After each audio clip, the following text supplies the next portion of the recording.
Assalomu alaykum, hurmatli kuzatuvchilar.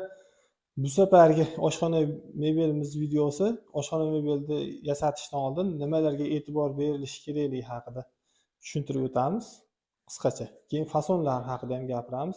O'zi oshxona mebelimiz kichkinagina, ammo fasonlarini ko'rsatamiz. Oshxona mebelini birinchi o'rinda balandligi, tepa tarafini balandligi 80 sm bo'lgan eshigi. Buni 70 sm bo'ladi standart, 10 sm afzalligi ichida polkasi 2 polka bo'ladi. Bemalol qo'ygan idishlaringiz ustma-ust 3 qator bemalol tushaveradi.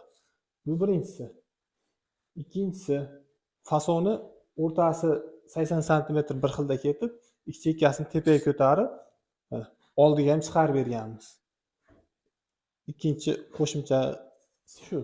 Endi uchinchisi, tepasiga baget qoshlar qo'yib chiqqanmiz. Bu ham qo'shimcha chiroy beradi. To'rtinchisi, devorga ilishda xom g'ish ekan, xom g'ishga samarezda ilinadi ko'p joylarda. Biz shpilka qilib, boltga ega qilib, devorni orqa tomonidan chiqarib, qatirib berdik. Beshinchisi, stolishnica rossiyskiy baquvvat bo'ladi, faqat bu stolishnicasi baquvvat bo'ladi, atrofidan suv olmaslik kerak, o'ziga shimmaslik kerak. Shuni hisobiga pluntuslarni qo'yib, germetikalar berganmiz.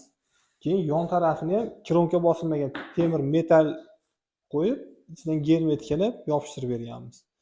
Razmerlariga keladigan bo'lsak, tomi 60 sm, ichki qismi 50 sm, tepasiniki 35 sm.